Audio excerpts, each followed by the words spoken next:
যে এই ডিপি ওয়ার্ল্ডের কাছে আমরা যেটা ওয়েবসাইটে যে তাদের যে ইয়েগুলো আছে সেখানে আমরা দেখেছি যে ডিপি ওয়ার্ল্ডের সাথে মার্কিন যুক্তরাষ্ট্রের নৌবাহিনীর একটা চুক্তি আছে। ডিপি ওয়ার্ল্ড যে সমস্ত জায়গায় যে সমস্ত দেশে বন্দর পরিচালনা করবে সেই বন্দরে মার্কিন যে নৌবাহিনীর যে জাহাজগুলো সেগুলো ভিড়তে পারবে, সেখানে ভিড়ে সেই বন্দর ব্যবহার করে সেখানে তাদের মেনটেনেন্স করতে পারবে, তাদেরকে কি বলে যে মেরামতি কাজ সেগুলো করতে পারবে, রিফুয়েলিং করতে পারবে, রিসাপ্লাই করতে পারবে। তার মানে ডিপি ওয়ার্ল্ডের সাথে যদি মার্কিন নৌবাহিনীর এই ধরনের চুক্তি থাকে তাহলে যে কোনো সময়ে ওই বন্দর পরিচালনা যদি ডিপি ওয়ার্ল্ডের কাছে যায় তাহলে সেখানে মার্কিন নৌবাহিনীর যে জাহাজগুলো আছে, নৌসেনারা আছে, তারা যে কোনো সময়ে আমাদের এই বন্দরে তাদের উপস্থিতিটা সেটা থাকবে। বর্তমান সরকারের যিনি নৌ পরিবহন মন্ত্রণালয়ের দায়িত্বে রয়েছেন তিনি চট্টগ্রাম বন্দর পরিদর্শন করেছেন। বন্দর পরিদর্শনে গিয়ে সেখানে তিনি স্পষ্টভাবে বলেছেন যে ডিপি ওয়ার্ল্ডকেই তারা ইজারা দেবে, তবে দেশের স্বার্থ রক্ষা করে।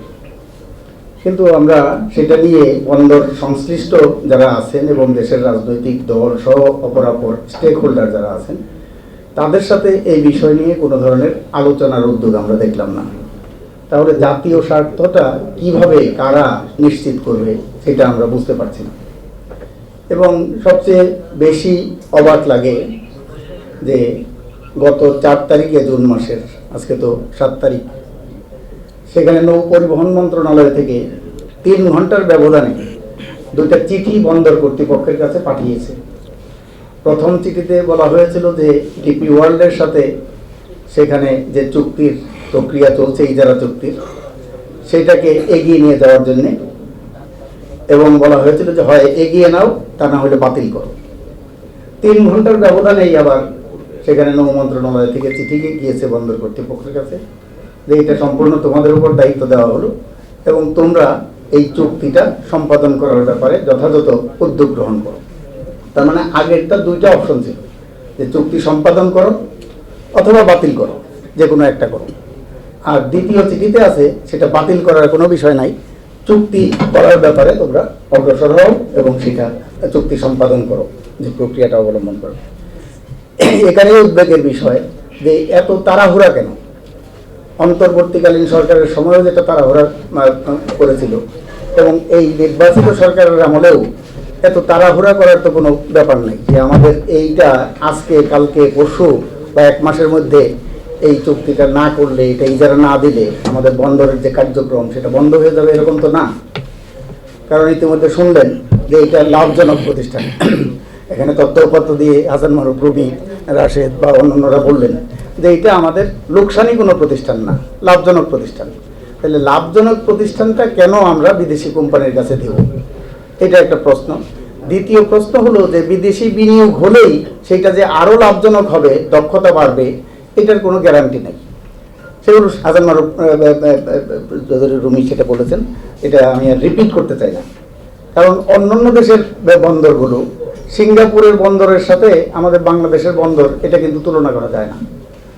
আমাদের বাংলাদেশের বন্দরটা হলো লাস্ট পয়েন্ট, এখানে বন্দরে মালপত্র জিনিসপত্র সেগুলো আসে, এখান থেকে সারা দেশে সরবরাহ হয়। আর সিঙ্গাপুর থেকে এক দেশের পণ্য সেখানে যায়, সেখান থেকে একটা ট্রান্সশিপমেন্টের মতো, ট্রান্সশিপমেন্ট বন্দর। কাজেই এই বন্দরের সাথে আমাদের চট্টগ্রাম বন্দরের তুলনা করা যায় না। এবং চট্টগ্রাম বন্দরের কথা তো শুনলেন, জোয়ার ভাটার বিষয় আছে, অন্যান্য জায়গায় সেটা জোয়ার ভাটার কোনো বিষয় নাই। ড্রাফটের কথা বললেন, আমি চাইলেও তো 10 মিটার, আপনার মনে হয় একটু ভুল করছেন, 10 মিটার ড্রাফট মানে গভীরতা এবং 200 মিটার হলো যে দৈর্ঘ্য। তো সেই জন্যেই এই 10 মিটার এবং 200 মিটার এর বেশি যদি জাহাজ আমি আনতে চাই, এখানে তো চাইলেও আমি পারবো না। তাহলে না, তার বেশি বড় জাহাজ যদি না ভিড়তে পারে তাহলে কিভাবে আমি এই চট্টগ্রাম বন্দরের দক্ষতা বৃদ্ধি করব? এবং যে স্পেস আছে ওখানে টার্মিনালের, সেই টার্মিনালের মধ্যে আর আশেপাশে কোনো জায়গা নেই যে এটাকে আরও একটু সম্প্রসারিত করব, এর থেকে বড় বৃহৎ কোনো গ্র্যান্টি ক্রেন সেগুলো আমি এখানে স্থাপন করব, এই ধরনের কোনো সুযোগ নেই। তাইলে প্রযুক্তিগতভাবেই এটাকে যেহেতু আর ডেভেলপ করার কোনো সুযোগ নাই, তাহলে বিদেশি কোম্পানি আসলেই এটা আরও বেশি দক্ষ, আরও বেশি লাভজনক এটা হবে। এই ধরনের আসলে একটা ভুল কথা মানুষের সামনে দিয়ে, মানুষের সামনে একটা ভুল বিষয় উপস্থাপন করে এটা এই চুক্তিটা করতে চাইছে। তারপরে একটা কথা হলো, যদি লাভজনক নাও হয়, আমাদের প্রশ্ন আমরা যেটা বলি যে লাভজনক না, লোকসানি, সেজন্য বন্ধ করে দিব, বিদেশি কোম্পানিকে দিব। কিন্তু এমন কোনো বিষয় আছে যে জাতীয় নিরাপত্তার প্রশ্ন যখন আসে, জাতীয় সার্বভৌমত্বের প্রশ্ন যখন আসে, এবং এইখানে একটা বিনিয়োগ করলে এটা যদি আমি লোকসানও দেই, অন্য ক্ষেত্রে সেটা লাভবান হবে, সেই সমস্ত দিক বিবেচনা করলে কিন্তু কোনো কোনো ক্ষেত্রে আমাদের বিনিয়োগটা লোকসানও যদি হয়, লাভজনক নাও হয়, তাইলেও সেই ক্ষেত্রে রাষ্ট্রের বিনিয়োগ করা দরকার। যেমন শিক্ষাক্ষেত্রে বিনিয়োগ, 1 টাকা বিনিয়োগ করলে সেখান থেকে 18 টাকা সেখান থেকে রিটার্ন আসে। তাহলে সেখানে তো আমি 1 টাকা বিনিয়োগ করব 18 টাকা রিটার্ন পাওয়ার জন্য। তাহলে চট্টগ্রাম বন্দর সেটা যদি লাভজনক নাও হয়, তারপরেও এই ক্ষেত্রে আমরা আমাদের জাতীয় স্বাধীনতা, সার্বভৌমত্ব এবং নিরাপত্তার কোশ্চেন যেগুলো আছে, সেখানে বলছেন নৌবাহিনীর ওখানে স্থাপনা আছে, ওখানে ইস্টার্ন রিফাইনারি একটা আছে, ওখানে একটা বিমান ঘাঁটি আমাদের সেখানে আছে। এই সমস্ত স্থাপনগুলো যেগুলো আছে, যেগুলো আমাদের জাতীয় নিরাপত্তার জন্য খুবই গুরুত্বপূর্ণ, সেই জায়গায় একটা বিদেশি কোম্পানিকে এখানে যদি আমি ইজারা দিই, তাহলে আমাদের জাতীয় নিরাপত্তাটা বিঘ্নিত হওয়ার সম্ভাবনা আছে। তার বাইরেও চট্টগ্রাম বন্দরটা হলো যে আমাদের দেশের একটা প্রবেশ মুখ।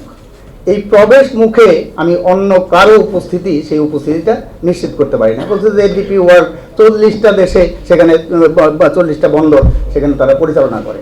আরেকটা যত মারাত্মক দিক, যে এই ডিপি ওয়ার্ল্ডের কাছে আমরা যেটা ওয়েবসাইটে যে তাদের যে ইয়েগুলো আছে, সেখানে আমরা দেখেছি যে ডিপি ওয়ার্ল্ডের সাথে মার্কিন যুক্তরাষ্ট্রের নৌবাহিনীর একটা চুক্তি আছে। ডিপি ওয়ার্ল্ড যে সমস্ত জায়গায়, যে সমস্ত দেশে বন্দর পরিচালনা করবে, সেই বন্দরে মার্কিন যে নৌবাহিনীর যে জাহাজগুলো, সেগুলো ভিড়তে পারবে। সেখানে ভিড়ে সেই বন্দর ব্যবহার করে সেখানে তাদের মেনটেনেন্স করতে পারবে, তাদেরকে কি বলে যে মেরামতি কাজ সেগুলো করতে পারবে, রিফুয়েলিং করতে পারবে, রিসাপ্লাই করতে পারবে।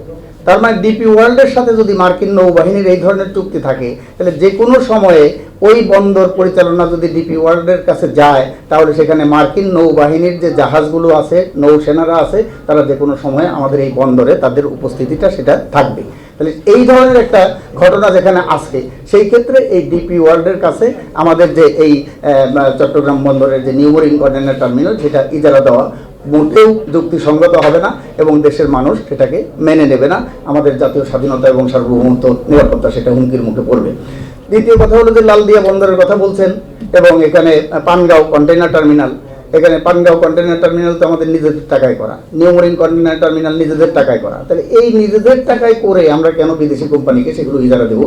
আমরা এই আগের যে লালদিয়া যে বন্দর এবং এখানকার পানগাঁও যে কন্টেইনার টার্মিনাল, সেইটার যে চুক্তিটা অন্তর্বর্তীকালীন সরকার করেছে, সেই চুক্তি বাতিল করার জন্য আমরা এই বর্তমান নির্বাচিত সরকারের কাছে আমরা দাবি জানাই। এবং জনমতের প্রতি প্রতিফলন হিসাবে এই সরকার জনগণের ভোটে নির্বাচিত, কাজে জনগণের আশা আকাঙ্ক্ষাকে ধারণ করে আমরা আশা করতে চাই, বিশ্বাস করতে চাই যে বিএনপি সরকার ওই অন্তর্বর্তীকালীন সরকারের যে দায়, সেই দায়টা নেবে না।